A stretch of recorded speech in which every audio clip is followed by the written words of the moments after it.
we have a diverse nation, which I think is wonderful and rich. Yeah. And we have to make sure that everyone has an opportunity to be the best they can be. And when we don't create an environment for people to sort of be the best they can be, we're doing them a disservice and we're doing ourselves a disservice in terms of the opportunities we could have and the drivers we could have in terms of making our country better. Bringing life to a vision, sharing a story. Everyone listen. Wind in her hair, rolling toward the unknown. When you're riding the big wheel. So today on our podcast, I am talking with Teresa Bazemore. Teresa is CEO of FHLBank San Francisco.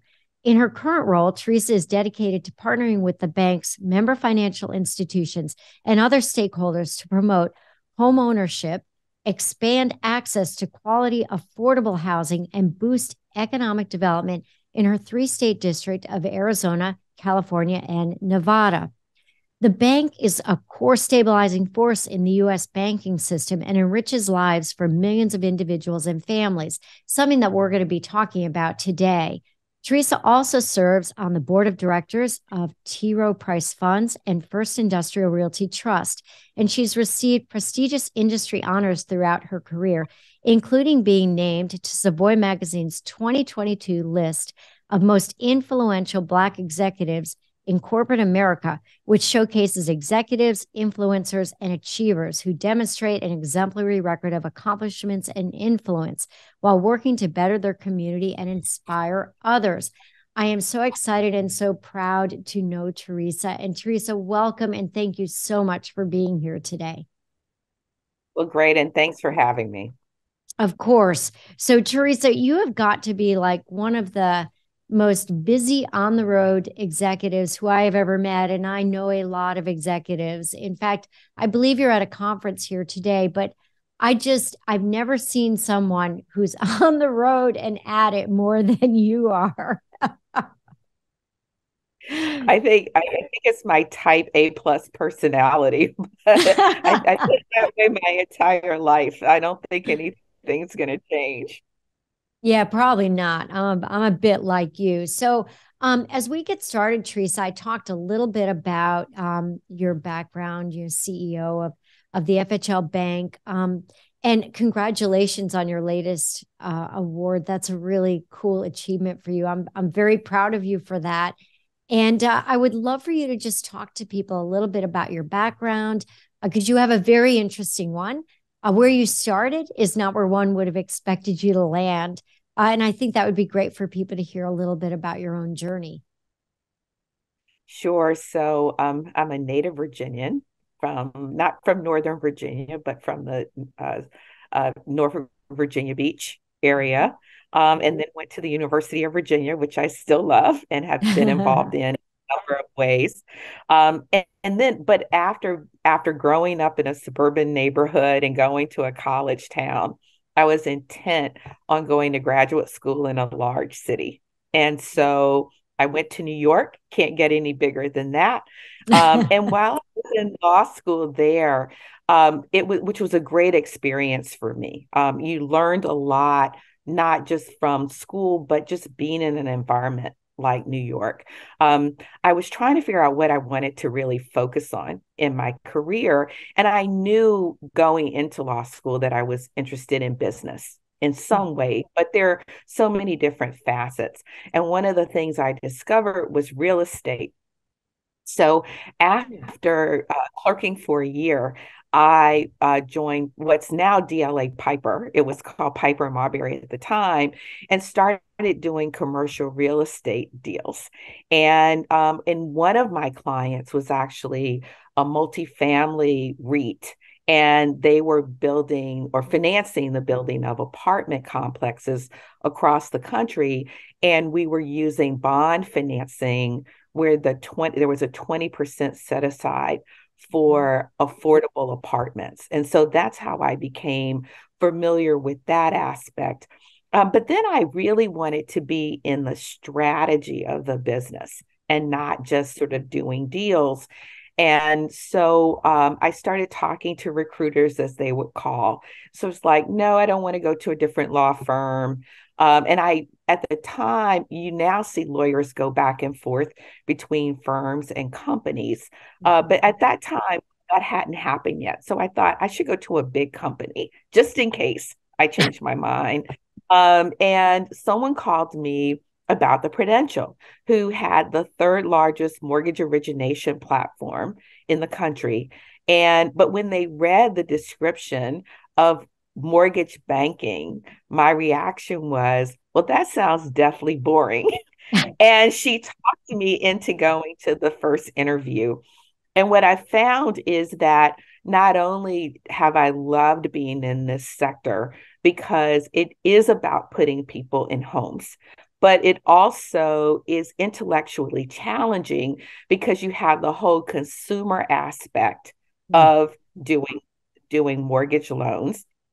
But you also have the complications of most people think about they got a loan, they see the origination process, but they don't Right. know that there's a whole secondary market behind that or how loans are serviced and what that means. And so I found that to be really interesting. I've lived in a number of different cities to take new opportunities, which is different.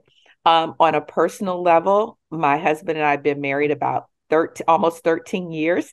And as part of that, I also had the benefit of having three new children as part of that, Oh, not that's great. children, but I love them dearly. And and so after I left Radian, which is where you and I met, where I was the president there, I retired at quote unquote and started doing corporate. And then we moved to California, and this opportunity came up almost 2 years after we got to California, and it seemed like the perfect thing because there was alignment with the mission of the bank and my interest in affordable housing and moving us forward in the country in relationship to that. I think that's a wonderful story. And part of what you talked about, I wanted you to get into, which is you went into what you call semi retirement and you moved out west. And yet, 2 years later, you were able to get back into the game. And I think a lot of people, they worry about if they step away, what's going to happen. So, what did you do during that time period? And what was it that drove you to get back into the business, if you will? So, I mean, I had been through the great financial crisis, Oh, right? It yeah. had been one challenge after the next. And I think once, one of the things I'm most proud of at Radian is we got through the financial crisis and we built market share to a high Yeah. level of where it had ever been. And so you get to a point where you sort of have accomplished a lot and the challenges just don't seem to be there. Things are sort of moving along. And I just felt like it was time to do something else, but I didn't know what that was. And fortunately, I've been very involved in industry throughout my career. So I know a lot of people, and I immediately started getting calls about board opportunities much more quickly than I ever Wow. expected. I actually joined three boards in less than a year from my retirement date. And the first one was the Federal Home Loan Bank of Pittsburgh. So that was my first foray into the Federal Home Loan Bank system. So that kept me busy because they were all a little bit different. The Federal Home Loan Bank, there was a lot to learn there. I joined the board of a mortgage REIT. Hmm. And so that was a different sort of aspect. And then really joining the T. Rowe Price Funds Board. So for those who don't know, every mutual fund has to have its own board of directors because Hmm. we are the fiduciaries for the investors in the fund versus the corporate board that is running the advisor, right? So there's a Oh, separate corporate. interesting. And so we're a unitary mutual funds board where we're the board for each of the mutual funds that are managed by T. Rowe Price. And so learning the whole mutual funds industry and asset management. So that all kept me like really interested. It Yeah. was challenging. And it helped me, make that transition because I think if you're someone who's been a hard charging, sort of hard working person, you have to have some thought about what you're going to do. I think it's too difficult. And that could be nonprofit work. I was involved in a number of nonprofits. In fact, shortly after I left Radian, I became the chair of the board for the Kimmel Center, which is the Performing Arts Yep. Center in Philadelphia. So, Yes. so I was involved in a lot of nonprofit work too. So it's about sort of keeping yourself involved and engaged. And honestly, I wasn't necessarily looking to go back to work. People kept asking me, would I go back to work full time? And I said, it really is a question of, is there something that resonates with me? Mhm. And so that's what happened in this particular case. I was really interested in how do we move the affordable housing needle? How do we also, as we see changing demographics in our country, we still have a pretty wide gap in home ownership, particularly when it comes to Black folks and Latinos. Mm, And what can we do to sort of address those issues? We have increases in homelessness, right, which have been yeah. somewhat exacerbated because of COVID. And I still worry about where we are in that regard. There's a lot of work to be done. And so it's a little bit more difficult when you're not working somewhere to have a platform to focus on those issues. So to Yeah. have an opportunity where part of the mission of the organization is affordable housing, economic revitalization, community development, there was an alignment with my interests personally. And so it just seemed like it was perfect, especially since the opportunity was in California and we were Yeah. already in. That was wonderful. And I couldn't believe when I got the call from you about what you were doing. And so I'd love for you to, so we're going to get into the whole affordable housing and really what people can do to get involved, right? What leaders in the community can do to get involved. But first, let's talk a little bit about the Federal Home Loan Bank. I learned a lot, and it took a little bit of time too to really learn what the business is and what you do and how you partner with within your jurisdiction. It happens to be three states that you're in with member financial institutions.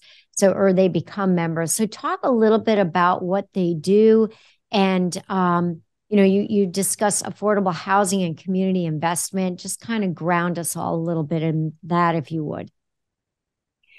So, first of all, the Federal Home Loan Bank system was created by Congress in 1932. And I always think about, kind of It's a Wonderful Life, Uh right? Where huh. there was the bank, the George Bailey, the Bailey Building and Loan or whatever it was called. And if George Bailey had been a member of the Federal Home Loan Bank, he could have called and gotten loans from the bank to stabilize his institution. So, there are 11 of us. We cover different regions. As you mentioned, we're Arizona, California, and Nevada. And we believe that we essentially enrich the lives of all Americans because we're there to support our member financial institutions, their banks, credit unions, insurance companies, community development financial institutions. And we do that by making sure they have the capital they need to do their lending in the community, whether that's homes, whether it's multifamily construction, whether it's small businesses. And so we help make sure they can provide those funds. And to your point, we also partner with them on in other ways, whether it's affordable housing, grants, and we could talk a little bit about that later, but we are very active, and that's a huge part of our mission. We just saw what happened in the banking Mhm. sector. Yep. Federal home loan banks were a huge part of stabilizing the banking situation. And so we continue to be a core force in stabilizing the US banking system. And we lend day in and day out. A lot of people don't realize that. We lend day in and day out to our members. And then we see spikes in that lending during periods of stress. Mhm. But we're always there. So I want to go right into affordable housing. And so I serve on the Downtown Development Authority in Roswell, Georgia. And we're all about business investment, business investing in the community. So basically, it's about the financial wellness of the city of Roswell. We have a strict jurisdiction. Always it comes up at city hall meetings, affordable housing. And, in our town here's what people think about. They think about apartments, not more apartments. Oh my God, we don't have the streets, right, to even support the apartments. And then people think about subsidized housing, and in a lot of, unfortunately, right, in a lot of areas across the United States, subsidized housing has a negative connotation. And, what I want to have a good conversation about is educate people on what is affordable housing. And, and we can have a good discussion around what it is, why it benefits a community, and the difference that it makes. Yeah, so first of all, I think more recently people have used the term workforce housing. And if you think Hmm. about it, the workforce is at different economic levels. And so often now, people that are so important to our communities, whether they're teachers or police officers, firefighters, nurses, they can't afford housing, especially in some of the more expensive areas of our country. But we need those folks, right? So when I think about affordable housing, I think about different levels of affordable housing based on income levels, Mhm. right? So, and it's important that we have that diversity of housing, but it also should be safe housing and clean housing and housing that you would want your family to live in, right? And so that's part of it. That's really important as I think about the provision of affordable housing. We have a lot of people now in our state, about 40%, who spend more than 30% of their income in housing. And Oh, when you wow. start, Hmm. right, I mean, and they are usually referred to as cost burden. If you're cost burden, that means, and some of those folks are at closer to 50%, especially as Wow. income level goes down. So we're talking about people who are working each and every day, but can't afford housing or decent housing. And I think we have an obligation in our country to make sure that there's adequate housing. It benefits us all in terms of families, stable families. It has an effect on children and how they feel safe in their communities. It's shown that kids that, particularly those who can be in homes where their parents own the home, tend to have a higher graduation rate from high school. A larger percentage of them tend to go to post-secondary school. And so there are huge benefits for us as a society, but home ownership is so fundamental. How can you do those other things or be concerned about those other things if you don't have a roof over your head or a good roof over your head? I talked to a great deal of 20 something and early something year olds, and It's pretty bleak, Teresa. They do not believe they will be able to ever afford a home. And my kids have said to me, I mean, if I'm lucky, maybe you'll give me your home one day. I'm like, what? I never even thought like that, right? I grew up, having that belief that I would own a home. And there's something that's happening, right? And people aren't even believing that they can even get there, young people. There's I think a few different dynamics, right? Mhm. So one is, and you have to have the whole spectrum of housing, kind of what I was talking about. Yeah. So you have to have reasonable rental, or else young folks don't have the ability to save for a down payment. We've Yeah. also seen the cost of housing, home ownership, go up. Now, it went up even more significantly during COVID because people wanted to live in larger homes. They were Mhm. working from home. Their kids were going to school from home. And so we saw housing prices go up. They've moderated some. I Mhm. don't think we'll see them go back down to where they were, but it is helping to moderate. Then you have higher interest rates. We were in such a low interest rate environment for Yes. such a long time. And so that's made it more difficult for some people to buy a home. But that down payment is a huge part of it. And in fact, one of the things that we do as federal home loan banks is we provide down payment assistance. And the most of us, our programs are down payment assistance for those that are 80% or below of the average median income. So Oh, for that interesting. area. Okay. And so that helps people get into homes, but I totally get it. And then you add in student debt. We've been Right. looking at that Yeah. with the Urban Institute. And so if you have student debt, that also has an effect on your ability to qualify for a mortgage because mortgage lenders, as we would expect, look at your debt to income. And that's a Mm. factor in whether you're eligible for a loan. So I think there are a number of reasons, but we have to try to figure out ways to get more affordable rentals so that young people can save money. There may be needs for some of them to get grants as we have in, for that down payment assistance. Not everyone can get help from family to do that first Yeah. down payment. I had the benefit of my parents were able to help me with my first down payment. Yeah. Um, but we have to think about those things. And you mentioned a little bit ago this concern about more apartments, et cetera. Mm. Well, we do have to have some more density, right? And it doesn't necessarily some of the housing could be nice townhomes or Mhm. those kinds of things. But we are going to have a bit more density in order for people to have affordable homes and for us to try to keep from pushing people into homelessness.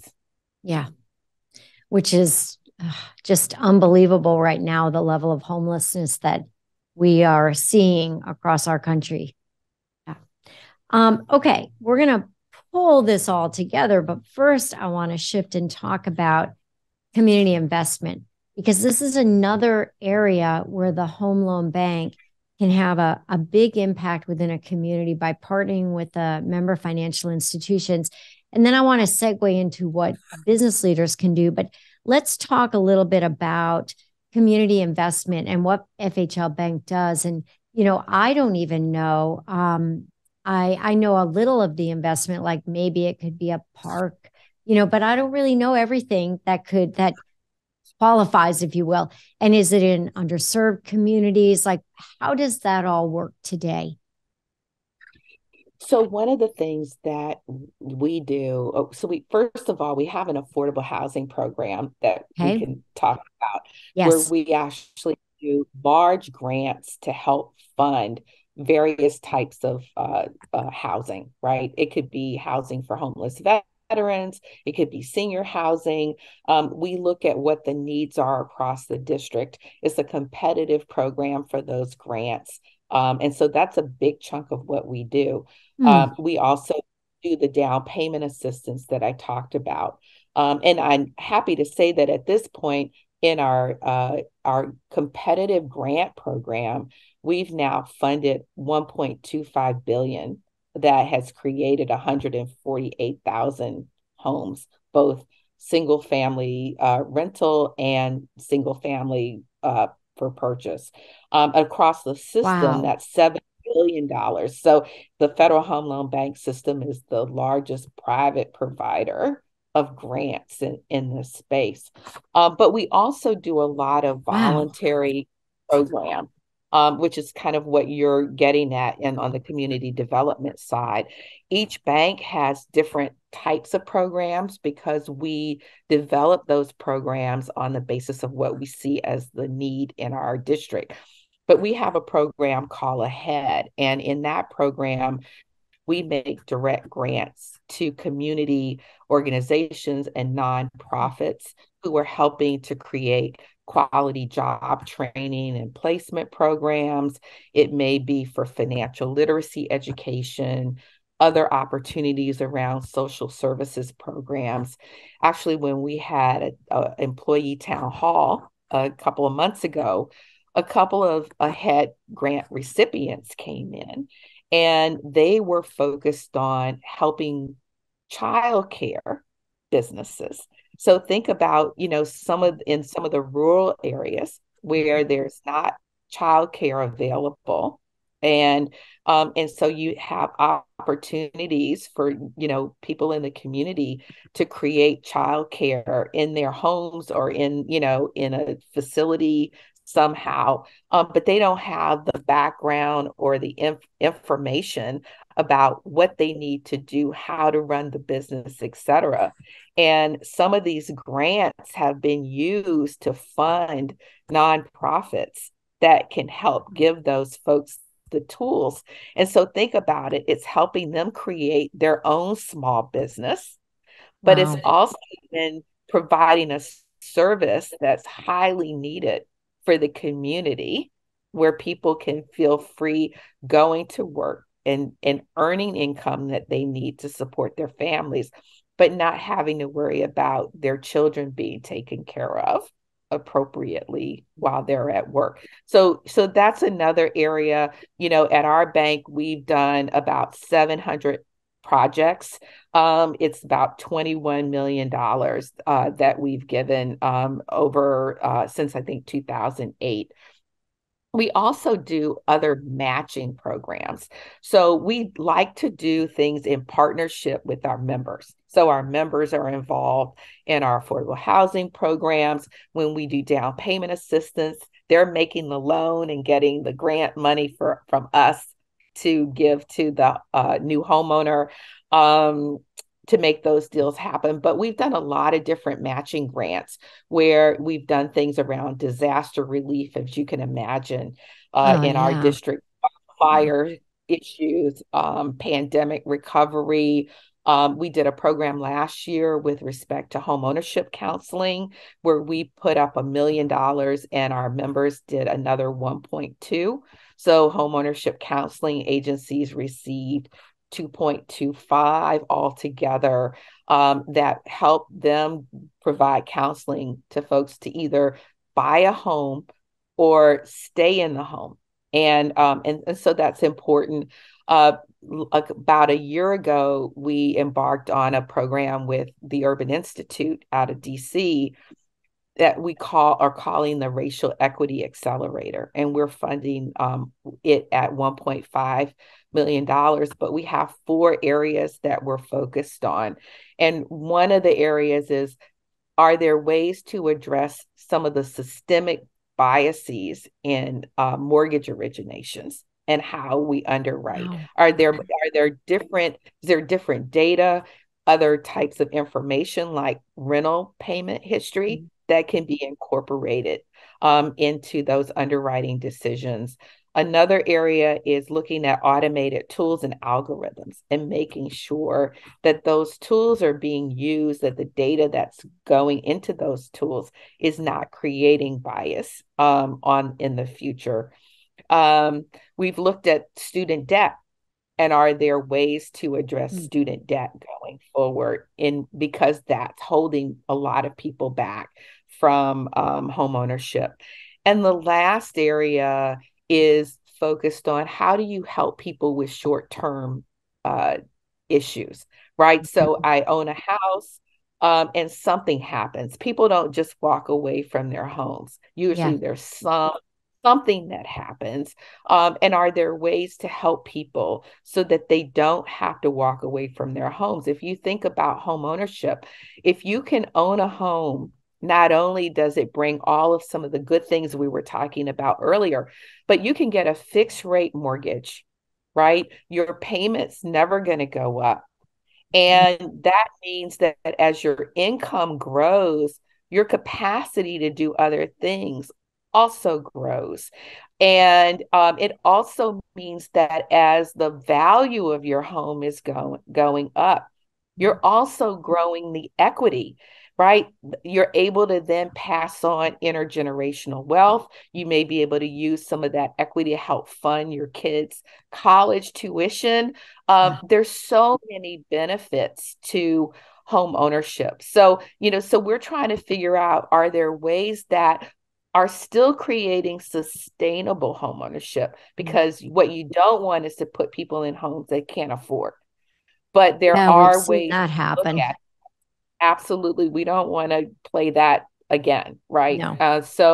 But there are great new innovations, programs that do look at whether someone has the ability to repay in other ways that do create sustainable home ownership. So we're focused on some of those areas.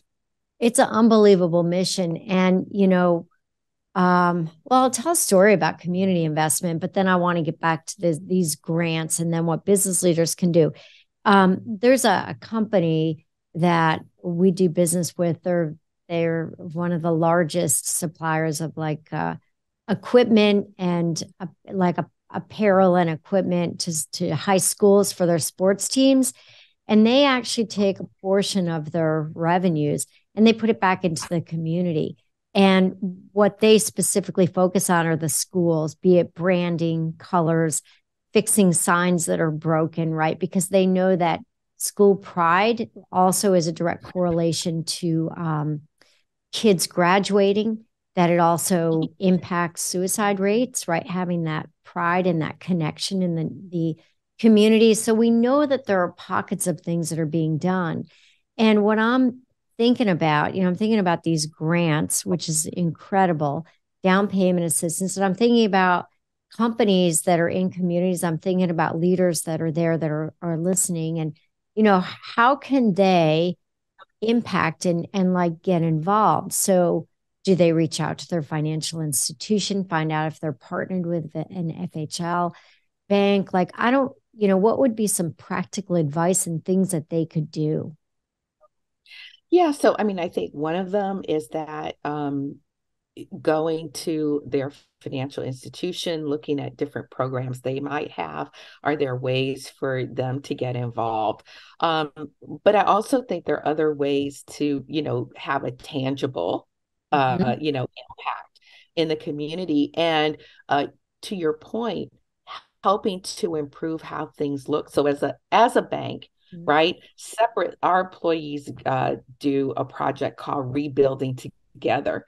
It's a charity that's all over the country. We go, we help build a playground last year. There are ways to, I think it's a great way to get employees involved. I am a personal supporter, my husband and I, of Habitat for Humanity. There's nothing better than going and doing work at a habitat project and then seeing the family who's going to benefit from that. But also, I think mentoring and being, because a lot of kids don't necessarily see models of who they can be in the future. And I think this is incredibly important. Just as an anecdote, years ago when I was still at my law firm, there was a high school in Baltimore that had a 50% dropout rate. This was I don't Wow. even want to think of how long ago this was because it says my age, not that you can't look it up. But but there was a program developed, and the idea was to ask people to give a small amount of money. Each student could get $5,000 towards their secondary after high school education. But the other idea was to have these folks mentor the students. Someone came in, a psychologist, and identified about 30 or 35 students who had the ability to finish and go on with their education afterwards, but who were at risk. So they weren't trying to find the students who were definitively probably going to graduate from high school, but the kids who were at risk not to. And our law firm got involved, and which was great because there were so many more of us, right? That we could give a good chunk of money, but also get involved. And so I ended up coordinating the program for the firm. And I would get a different lawyer to go meet with the students every week. And they could talk about whatever. They could talk about architecture. They could talk about, anything. But it was about them seeing other opportunities. A lot of these kids hadn't even been to the inner harbor of Baltimore. And so I worked with the teacher who was helping them, who had previously been on the city council. At the time, Kwesi Mfume was the congressman from Baltimore. And I got the firm to get a bus, and we took them down to Washington, D.C. And they went on a White House tour. We took them to Congress. They could be in the gallery. I truly believe you have to show kids that there are opportunities and things that they can do. And so as I think about businesses in the community and leaders in the business community, sort of helping to find opportunities, whether it's through nonprofits or whether it's working with your financial institutions to provide that and to talk to kids and show them. And we're also cultivating our own workforce for the future. Yeah. I think we forget, right, that we need to cultivate these young people to work for us one day. And so there's sort of a double benefit. It's a societal benefit. It's also a benefit for all of us to have a great workforce in the future. And we're all challenged with that right now. Yeah, you're right. Wow, that's very well said. I want to ask you about the economy, business ahead, just kind of there's a lot of headwinds for leaders like yourself all across the world, right? This isn't a US issue, right? The economic headwinds. And what are you hearing is on the top of mind of your peers? And, even for yourself, what are you most thinking about? And what are you doing about it? Yeah, so, I'm a big believer in strategic planning, and I'm a big believer that you create a strategic plan that is dynamic, right? And that is um, uh, not on the shelf, so to speak, right? That and so one of the things that we've done is we've made our strategic planning process a lot more robust since I joined the bank. And our leadership team is fully involved in it. We're always looking at what are the things we should be focused on. In fact, we're going to be spending time next week looking at the initiatives that we chose at the end of last year and kind of taking another look at how are they doing, but is there anything that is in the environment that we should be thinking differently? Should we pause something? Should we change something? Is there something else that we didn't contemplate, but now given changes in what's happening in the environment, business environment, in the economy, are there changes we should make? One of the things I learned going through the financial crisis was the concept of scenario planning, and to sort of step back and say, what are the other scenarios that could happen that are different from the assumptions that you used as the basis for your strategic plan as the basis for your business plan for the year. And if those things, how likely are those scenarios? And if those scenarios were to play out, would you still do the things that you're planning to do or that you're working on? Or would you pivot and do something else or do something differently, make adjustments? And I think that's ever more important again today than maybe we had a period of time where it was less important, but I think we're back to a place where it's important to constantly be checking that.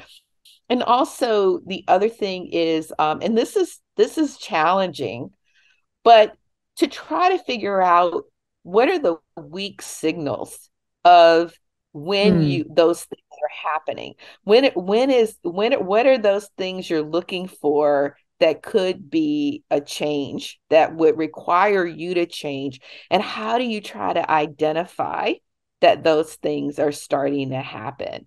And so to me, that's how we're thinking about it and how we're and trying to make sure we're staying on top of what the trends are and what do they mean. And so that's how we're focused at our bank. And I think that's what others are doing as well. Yep. So are you finding that you're meeting with your team more frequently to really talk about what those scenarios could look like? And who do you get involved in all of that, Teresa?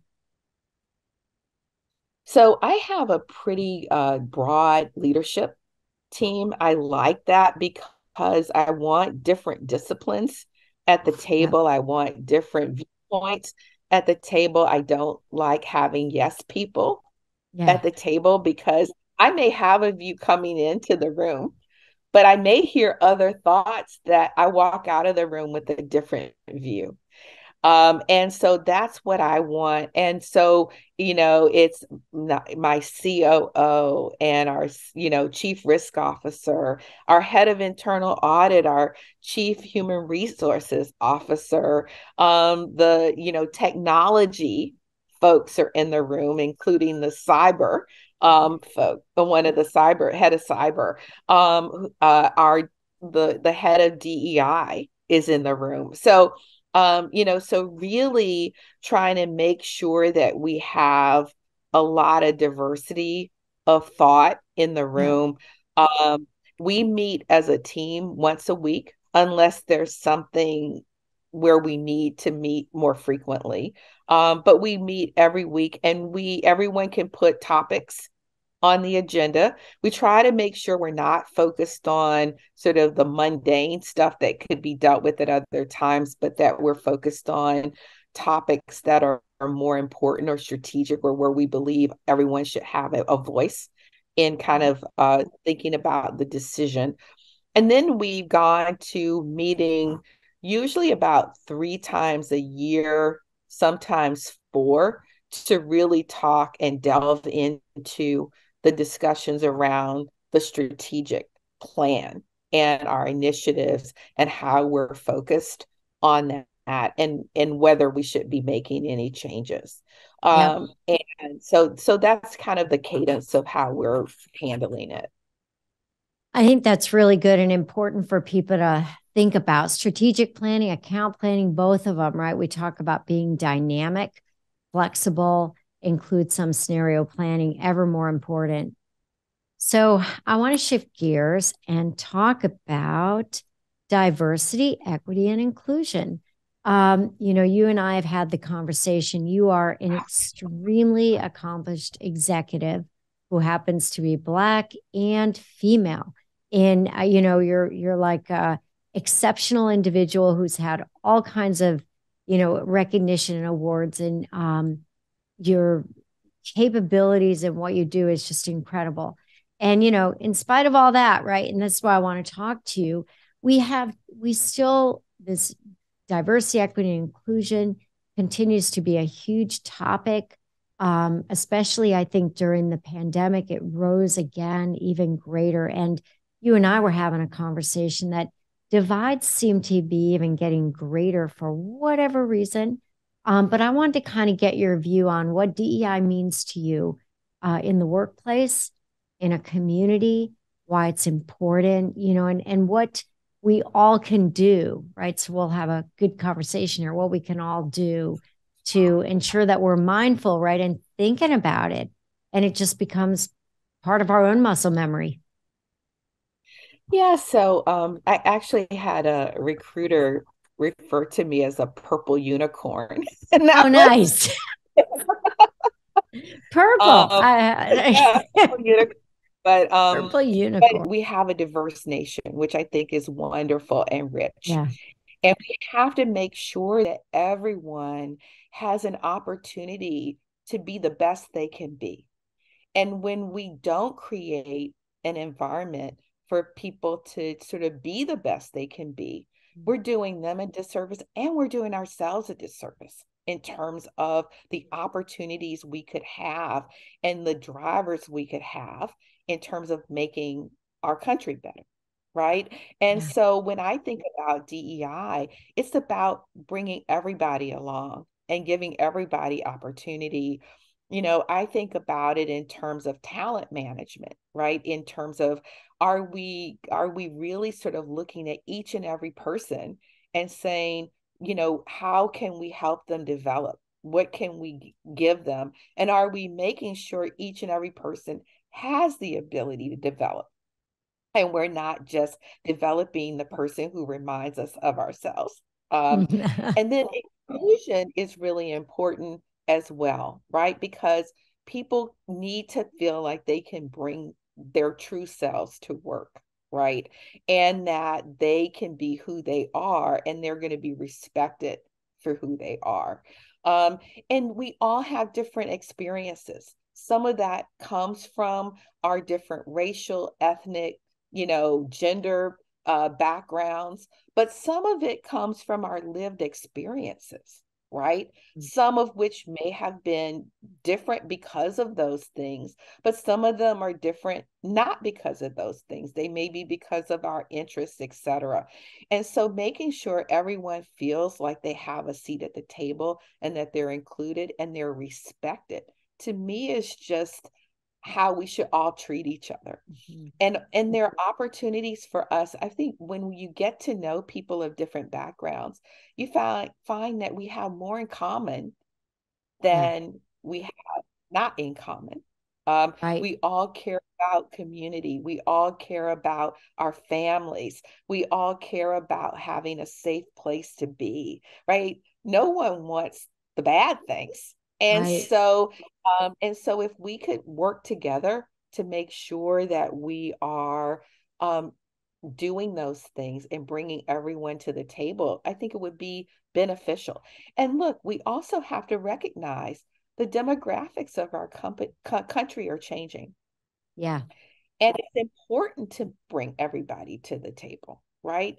If we want to continue to be the superpower that we have been as a country, and if we want to have the right folks coming into the workforce, the folks that are in the demographics across the country, we need to bring everyone to the table so that they can be part of our workforce and contributing to our society. Well, you believe the same that I do. My big concern is, when you look at take a step back and you think about not only does it just damage our people, right? When we don't think about, I love that you said, DEI is about including everyone and, looking at what the opportunities look like for everyone and bringing everyone around the table. I think that's so important. And when we don't do that, we give a big disservice to people. And the bigger picture, when we have that divide, is it also just impacts our entire economy. If you think about it like that, our quality of life suffers, everything suffers. Absolutely. I think that's absolutely right. And I think if we could take it from that lens, then hopefully we could get away from, those voices that try to use it to divide us rather Right. than to move forward. Yep. I think that's extremely well said. So let's talk about there are a lot of companies, right? They'll have like a DEI task force, right? And I just want to get your perspective on that for how leaders do this, right? Because a lot of people, roll their eyes. It's another task force. Is it really going to make a difference or not? So how do I, as a leader, think about how do I bring this to my workforce where it's normal, it's natural, right? We have a task force, no issue with that. But there are a lot of things that happen like that become initiatives, then they die, and it doesn't really become part of the fiber of a company. So what advice and what have you done that actually helps make it part of your own, company community that you end up bringing out into your own community? So we have a DEI, committee within Yep. our company. There's also one at our board level. Um, and but to me, it's much more of a coordinating role. It's much more of a thought about, what kind of programming do we Yep. have? Are there things we should be doing differently? There's a lot of coordination with human resources in that regard. But also one of the things that we have are employee resource groups, Hmm. and they're for different purposes, right? So there may be an African American employee group or a Latino, Chicano group, or there might Asian group, but there's a working parents group and there's a women's group, and everyone is invited. You don't have to be in that group to participate in that group. And they have events. We have our LGBTQ group brought a film in for everyone to see if they wanted to, which helps us all learn more. Yep. Um, when we were at the early stages of COVID, when we were trying to get people to come back in the office, we're in the Bay Area, and we were seeing a lot of problems with Asian hate, Mm. and we had employees who were afraid to come to the office, like putting aside the issue of whether people want to come back to the office in general. Yeah. This was a true sort of fear issue. And while I could help try to protect people in the office, I can't protect anyone on their way to the office. Yeah. And so we really partnered as a management team with the leaders of our Asian employee resource group. And they had some fabulous ideas about how we could support our Asian employee community, like providing self-defense training, or Oh, providing excellent. Yeah. for for employees to sort of work together to commute together, Yep. or those kinds of things. So it was a positive way of us supporting employees that also was beneficial to us as a company, to try to make sure we're retaining great employees as Yep. well, because this is also about retention, wanting to work at our bank. We want people to feel like they want to be there. The Yeah. mission that we do is a huge part of that. I mean, we have a lot of people who do work at our bank because they love the mission. And I think young people are even more attracted to that. Now they want to feel like they're working somewhere where part of the benefit is that institution is trying to do something for the greater good. Yeah. Well, I think that's just great. And on that note, I think we have just created a fantastic podcast together, Teresa. So I want to thank Terrific. you so much for being here today. It was insightful, thoughtful. You spoke from your heart. I really appreciate it. And I learned a few things today. So thank you. And I hope one day you'll come back. Sounds good. Thanks, Michelle. Always good to see you. Great to see you.